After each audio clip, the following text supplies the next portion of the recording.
Good day, poker peeps. This is Sky with Smart Poker Study. In this video, I'm going to show you how to experiment with new poker strategies the smart way. Now, it's a three-step process. Step 1 is choose the new strategy. Step 2, study the strategy. Step 3, experiment with the strategy. I'm going to dive into each of those deeply, one at a time, with some hand examples. To help you take notes with today's episode, go to the show notes page, smartpokerstudy.com/pod433. Okay, let's do this. Gambate! It's 11 o'clock. Do you know where your children are? I told you last night. No! Where is Bart anyway? His dinner's getting all cold and eaten.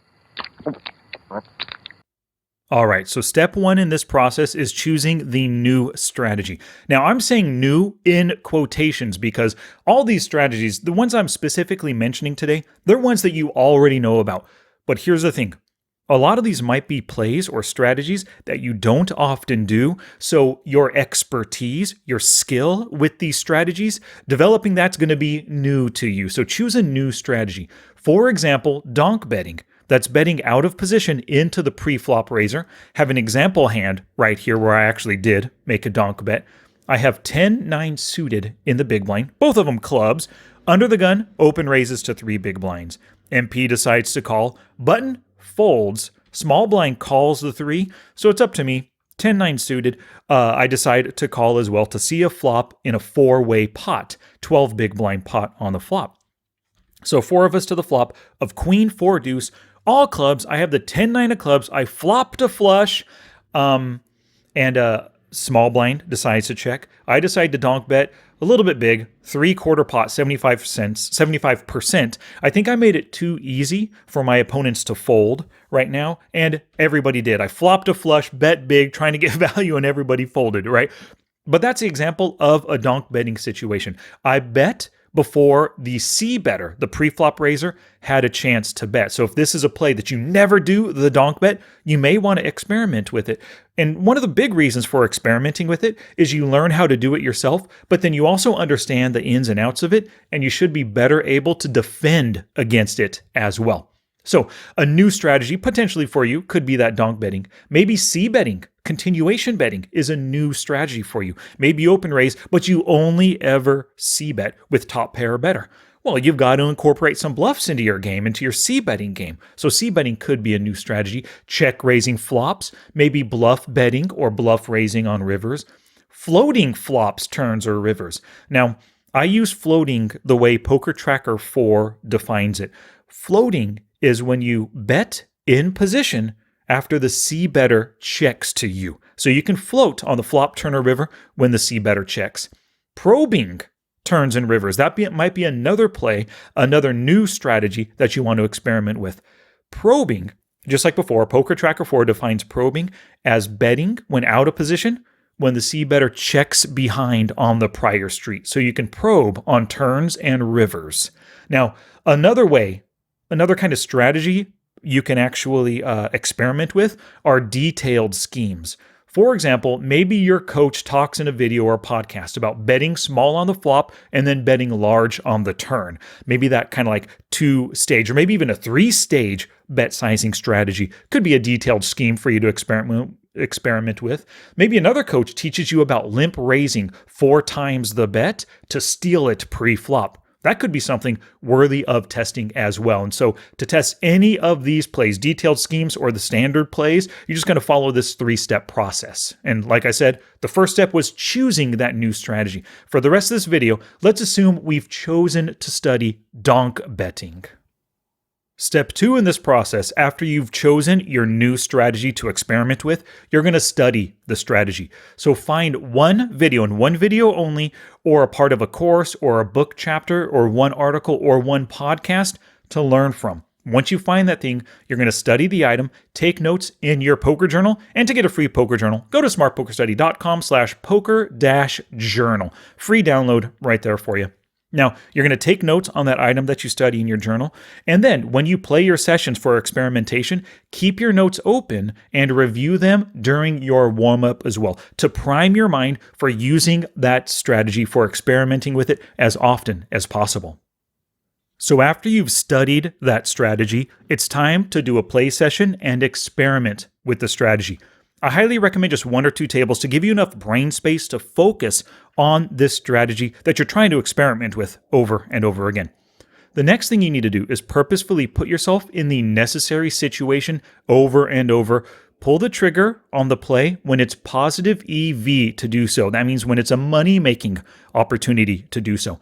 And actually right now, I want to give you a little quiz, right? So for each of the strategies that I mentioned, I want you to think about the situation you need to purposefully put yourself in over and over again so you can make that play. The first one is donk betting. What situation do you need to be in order to donk bet on the flop? I'll give you 5 seconds. Pause the podcast if you need to think about it. The answer is you need to be the out of position caller in the blinds, or maybe you even open raise and then call a 3-bet. As long as you are the pre-flop caller out of position, boom, you have that opportunity to donk bet. Now, what about c-betting? What kind of situation do you need to put yourself in order to experiment with c-betting? 5 seconds. The answer is you need to be the pre-flop raiser. Whether you're in position or out of position, the open raiser, the ISO raiser, the 3-bet, or the 4-better, you need to see the flop with the opportunity to c-bet. What about check-raising flops now? How do you experiment with check-raising flops? What situation do you need to put yourself in? 5 seconds. Yep, you simply need to be out of position on the flop. Whether you're the c-better or the potential donk better, that's still a check-raising opportunity when you have the opportunity to donk bet. What about bluff betting or raising on rivers? What situation do you need to be in for that? Give you 5 seconds. Yep, you need to get to the river and need to bluff to win. So maybe you have a busted draw, or you called with a weak second pair hand the whole way just to bet when they check to try to bluff them on that river. What about floating on flops, turns, or rivers? What situation do you need to be in to float? 5 seconds. You need to be in position post-flop and just be ready to bet when they check. What about probing on turns or rivers? What situation do you need to be in? All right, the answer is you need to be out of position, and you're basically betting that next street when they check back the prior street. So you can't control whether or not they check to you with floats or probes, right? But if you're out of position and they check behind, now you have that opportunity to probe, turn, or river for you. All right, so here's another key aspect to experimenting with the strategy. Pay attention when you're not in the hand. If you're thinking about donk betting, right, you might have folded a hand pre-flop. Let's actually look at a hand right now. So in this hand, I have 10-8 offsuit on the button. Now, if you're thinking about it, on the button, there's no way I have a chance to donk bet, right? I have the best position. 6 players dealt into the hand. Under the gun raises. MP cutoff, and button. Me on the button, we all fold. I exited out of the hand, but I need to keep paying attention because small blind folded, and now the big blind decided to call. So this big blind player is out of position as the pre-flop caller. He is in a donk betting opportunity. What I need to do, I exited the hand, I folded my 10-8 offsuit, didn't want to combat these players, but now the flop comes down ace, queen, 5. I need to ask myself, if I were this villain in the big blind, on the ace, queen, 5 board, after calling pre-flop, would I make this play? Would I donk bet right now? So you're looking for every opportunity as you're playing to make that strategy or to experiment with the strategy. But when you're not involved, you're still training yourself to think about it and look for these spots when other players are in those positions. So please do that. Another thing could be helpful, drop down in stakes, especially if you're experimenting with like big bets, check raises, big 3-bets and 4-bet bluffs, or whatever it might be. Things that maybe require a big investment or a big risk to make that play. Dropping down in stakes might make it a little bit easier. If you're a 25 NL, experimenting with strategies at 5 NL, that is perfect. One buy-in loss at 25 NL, that's $25 down. But you can experiment all day long and lose 5 buy-ins, and that's still equal to that one buy-in loss at 25 NL. I'm talking about 5 buy-ins at 5 NL, right? Now, the last thing here, don't experiment willy-nilly. You got to know who your opponent is. You're not just donk betting to donk bet. You're thinking about the opponent. Are they going to fold? Are they going to give you value if you flop that flush, whatever it is? A good idea might be to set a goal for a number of plays made. Maybe you want to play a session, and then you're just going to keep playing until you make 10 donk bets. And tag each hand for review. Every time you make the donk bet, tag that hand. You can create a new tag in Poker Tracker 4 called donk bet maybe. Also, tag those donk betting opportunities where you're not sure if you should have made the play, but you didn't make it. You just checked instead, right? The more hands you tag, it'll give you really good opportunities to review between your sessions. So I'm a big fan of getting more things done in the time allotted to me, like listening to a podcast while I'm folding the laundry, right? 2 things done at once. Well, here's a really good study strategy, which I call 2 birds with 1 stone. Right now, when it comes to experimenting with a strategy, just experiment with that strategy over and over again, like I discussed in steps 1, 2, and 3, right? Also, at the same time, you can train yourself to focus on a related statistic to that strategy. For example, when you're donk betting and you're considering a donk bet, let me ask you a quick question. Actually, let's do a little quiz right now.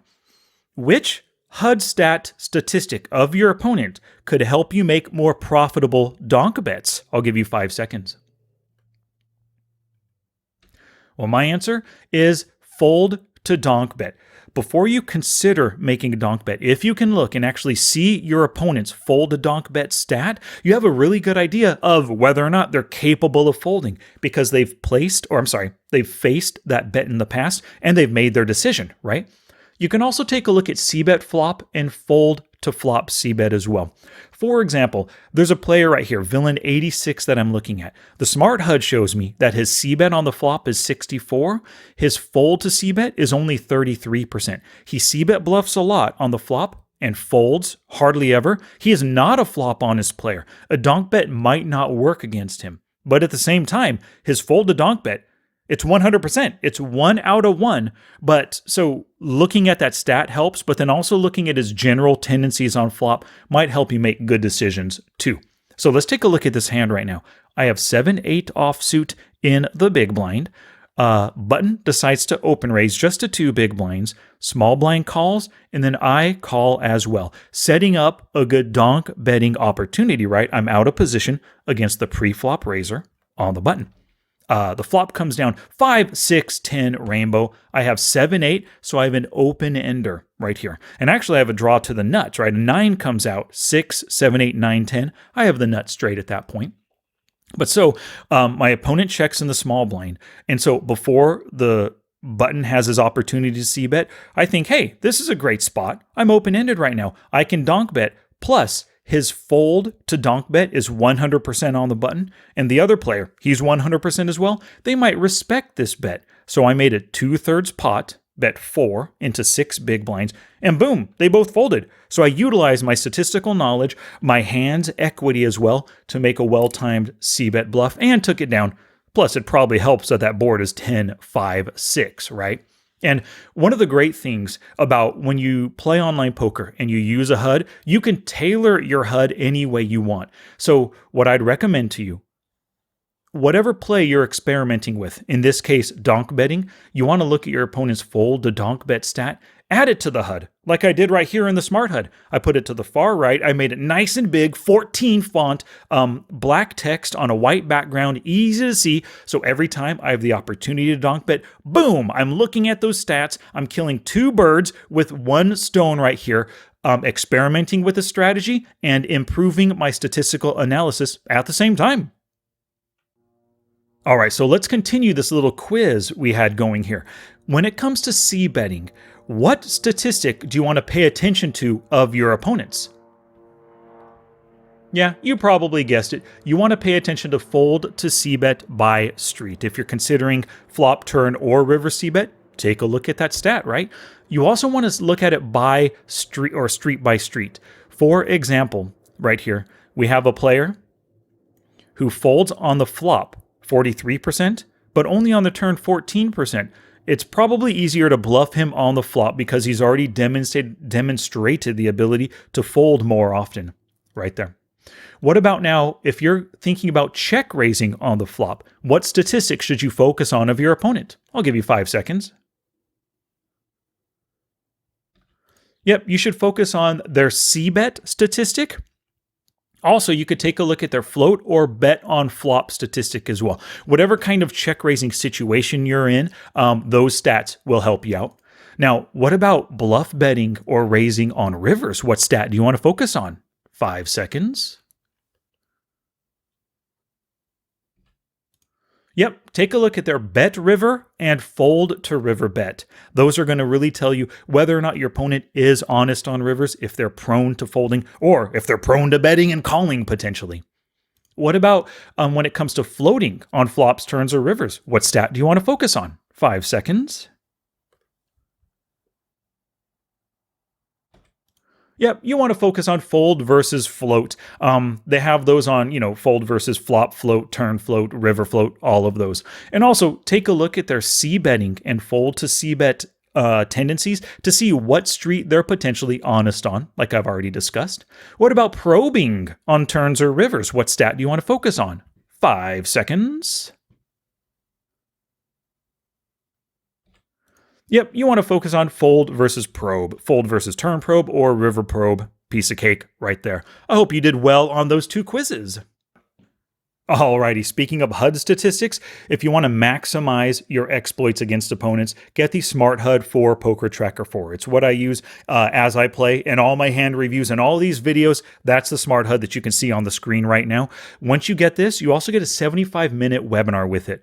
Pick it up, and you have to be a Poker Tracker 4 user, obviously, right? But you can pick it up at smartpokerstudy.com/smarthud. This is my custom HUD that I built for myself with 7 different pop-ups, 7 different custom pop-ups, and 75-minute webinar as well. And I have to thank Daniel Podheiser, Alex Roberts, Benjamin Barzilay, Daikel Paredes, Max Zeiflig, Scott Kinder, Sunil Joshi, Jason McDermott, Jason Roig, Joel Kinnaman, and Sean Bridgeland for picking this up recently. Thank you all so much. Get it for yourself, smartpokerstudy.com/smarthud. Alrighty, it's time for you to take action because action is the greatest teacher.